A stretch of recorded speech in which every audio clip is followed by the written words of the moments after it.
प्रश्नावली 6.2 का चौथा जो प्रश्न है, आकृति में ये आकृति हमको दी गई है। DE समांतर है AC के। देखो ये DE है और ये AC के क्या है, ये दो रेखाएं समांतर हैं। और DF AE के समांतर है। DF ये है, AE ये है।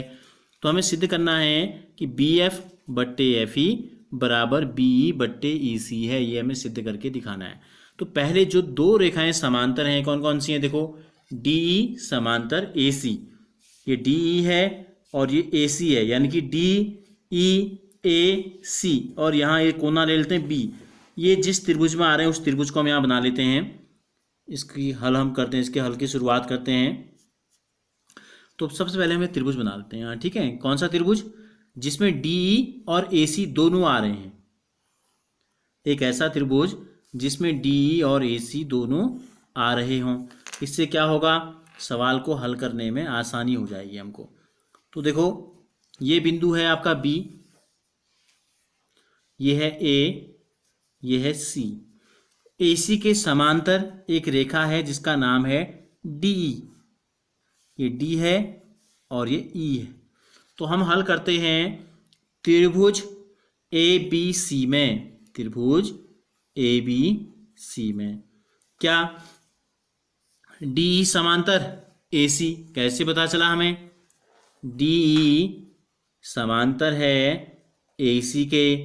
कैसे पता चला? क्योंकि ये प्रश्न में दिया है कि ये समांतर है, तो हमने मान लेना है, दिया है तो इसको सच मान लेना है, ठीक है। तो अब देखो, यदि किसी त्रिभुज की एक भुजा के समांतर दूसरी भुज रेखा हमने खींची, इस त्रिभुज में AC के समांतर एक रेखा खींची DE, तो DE क्या कर रही है, इस त्रिभुज की बाकी की जो दो शेष भुजाएं हैं AC को छोड़कर इनको काट रही है। कहाँ पर? एक को D पर और एक को E पर। तो हमने आधारभूत समानुपातिक प्रमेय या थेल्स का प्रमेय हमने पढ़ा है, आपको पहले बताया है। तो क्या होता है उसमें, ये संगत भुजाएं जो होती हैं, यानी कि DB बट्टे DA, ठीक है, या BE बट्टे EC।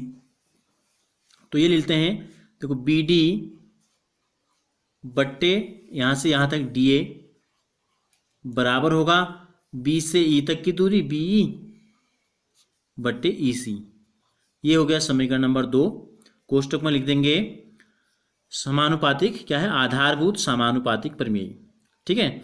आधारभूत समानुपातिक प्रमेय से ऐसा हुआ। अब हम लेते हैं एक त्रिभुज और है। क्या दिया है हमको प्रश्न में, देखो DF समांतर है AE के। DF किसके समांतर? AE के। तो DF और AE, तो एक त्रिभुज हम लेते हैं ABE लेते हैं, इसमें दोनों रेखाएं आ जा रही हैं। अब हम लेते हैं त्रिभुज ABE में। त्रिभुज ABE में इस त्रिभुज को बना लेते हैं। फिर देखते हैं क्या है इन दोनों त्रिभुजों में। इसमें भी हमको क्या दिया है, बिल्कुल उसी प्रकार से एक भुजा के समांतर एक अन्य भुजा दी गई है। इसका नाम है B, ये है A, और जो भुजा हमको समांतर दी गई है वो है E। तो हमने यहाँ AE ले लिया, ठीक है, किनारे में उसमें AC लिया था। अब AE के समांतर एक रेखा हमसे कहा गया है जिसका नाम है DF। D तो वही बिंदु है जो AB पर ऊपर वाले में था, लेकिन नीचे का बिंदु चेंज हो गया, इसका नाम है F। तो इसमें इस त्रिभुज में क्या है, हमको दिया है DF समांतर है AE के। समीकरण नंबर 3 ले लें चाहें तो।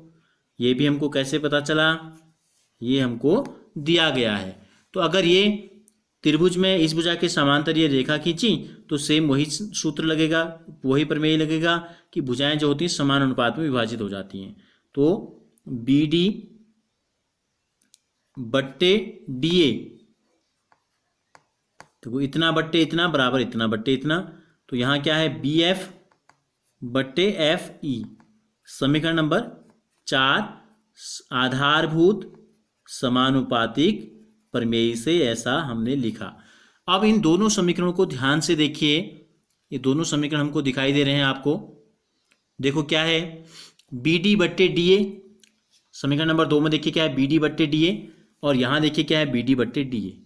दोनों के बाएं पक्ष एक जैसे हैं, तो दोनों के दाएं पक्ष भी क्या होंगे, आपस में बराबर होंगे, ठीक है। तो हम यहाँ लिखते हैं, चूंकि समीकरण 2 और 4 की तुलना करने पर क्या लिखते हैं, समीकरण 2 व 4 की तुलना करने पर क्या होगा? देखो दोनों के बाएं पक्ष बराबर हैं तो इसका मतलब दोनों के दाएं पक्ष भी आपस में बराबर होंगे। समीकरण 2 का दायां पक्ष क्या है? देखो BE बट्टे EC है, BE बट्टे EC। दोनों के बाएं पक्ष बराबर हैं तो दोनों के दाएं पक्ष भी बराबर होंगे। इसका दायां पक्ष क्या है? BF बट्टे FE।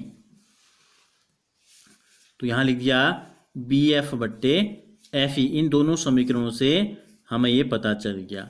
अब देखो हमें सिद्ध क्या करना था। ये देखो BE बट्टे EC किसके बराबर है? BF बट्टे FE के। तो यही चीज़ हमने यहाँ सिद्ध कर दिया है, BE बट्टे EC बराबर है BF बट्टे FC के।